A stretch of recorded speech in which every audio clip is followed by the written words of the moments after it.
बेटी, गुस्सा करके इंसान अपना ही नुकसान करता है। नेहा शाम के वक्त खाना बनाने की तैयारी कर रही थी कि तभी उसने देखा उसकी बेटी पूजा ऑफिस से घर आकर अपने कपड़े बदलने लगी तो एकदम से चक्कर खाकर कमरे में गिर पड़ी थी। ये देखकर नेहा ने जल्दी से उसे बिस्तर पर उठाकर लिटाया और पानी पिलाया।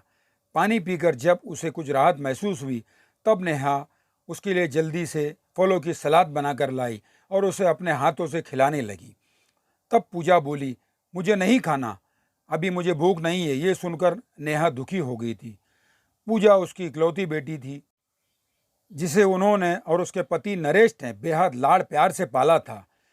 दिखने में बेहद खूबसूरत और पढ़ने लिखने में होशियार पूजा में बस एक ही कमी थी कि वो छोटी छोटी बातों पर गुस्सा हो जाती थी। कभी खाना बनाने में ज़रा सी देर हो जाती तो खाना खाने से इनकार कर देती। कभी उसके लिए बनाए पराठे कोई खा लेता तो खाना छोड़कर गुस्से में ऑफिस चली जाती। आज सुबह भी नेहा ने उसकी पसंद के आलू के पराठे बनाकर जैसे ही थाली में रखा, उस वक्त उसके पति भी ऑफिस के लिए तैयार हो रहे थे। जब उन्होंने थाली में पराठे रखे हुए देखे तो वो जल्दी से पराठे खाकर अपने ऑफिस चले गए। कहीं पूजा थाली में पराठे ना देखकर गुस्सा ना हो जाए, ये सोचकर नेहा जल्दी से उसके लिए पराठे बनाने लगी। नेहा आटे की लोई बनाकर उसमें आलू भर ही रही थी कि तभी पूजा गुस्से में बोली, मम्मी जी, मुझे पराठे नहीं खाने, मैं ऑफिस जा रही हूँ। तब नेहा ने उससे खाना खाने की बहुत जिद की, लेकिन गुस्से में वो नेहा की बात मानने की बजाय भूखे पेट ही ऑफिस चली गई थी। ऑफिस में दिन भर भूखे पेट रहने के कारण उसे शाम को घर आने के बाद चक्कर आ गए थे।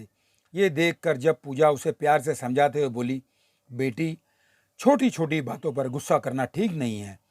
गुस्सा करने से इंसान अपना ही नुकसान करता है। यदि तुमसे पहले तुम्हारे पापा ने खा लिया तो इसमें गुस्सा करने की क्या बात थी।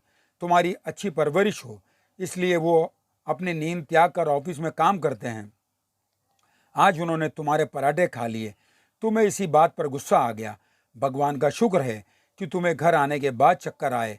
यदि तुम्हें ऑफिस से लौटते वक्त रास्ते में चक्कर आ जाते और कोई गाड़ी तुम्हें टक्कर मार देती तो शायद आज तुम सही सलामत घर ना लौटती। और यदि कोई चोर लुटेरा ऐसी हालत में तुम्हारा सामान लूटकर भाग जाता तो तुम क्या करती। इंसान किसी का मुकाबला तभी कर सकता है जब उसका शरीर मजबूत हो। खाना ना खाने से इंसान ब्लड प्रेशर और बवासीर जैसी अनेक बीमारियों का शिकार हो जाता है, जिसके कारण उसका जीवन दुखमय हो जाता है। क्या तुम चाहती हो कि तुम्हारा जीवन भी दुखमय हो जाए? बेटी, गुस्सा करना आसान है, लेकिन यदि शरीर में कोई बीमारी लग जाए तब वो बड़ी मुश्किल से ठीक होती है। इसलिए गुस्सा छोड़ दो और सलाद खाओ। नेहा की बात सुनकर पूजा शर्मिंदा हो गई थी। वो पश्चाताप भरे स्वर में बोली, मम्मी जी, मुझे नहीं पता था कि गुस्से में खाना छोड़ देने के कारण मुझे चक्कर आ जाएंगे। मैं संकल्प करती हूँ आज के बाद मैं कभी गुस्सा नहीं करूँगी। पापा को थाली में खाना लगाकर खुद दिया करूँगी। यदि खाना बनाने में आपसे देर भी हो जाए तो मैं आपकी मदद भी किया करूँगी और हमेशा खाना खाकर ही ऑफिस जाया करूँगी। पूजा की बात सुनकर नेहा ने खुशी से उसे गले लगा लिया था। हमारे समाज में ऐसे बहुत से बच्चे रहते हैं जो छोटी छोटी बातों पर रूठ कर खाना छोड़ देते हैं। ऐसा करके बच्चे अपने शरीर का नुकसान करते हैं, क्योंकि खाना छोड़ देने से शरीर अनेक बीमारियों का घर बन जाता है। इसलिए छोटी छोटी बातों पर रूठने के बजाय वक्त पर खाना खाएं और अपनों का सम्मान करें। ऐसा करने से शरीर और रिश्ते दोनों मजबूत बने रहते हैं।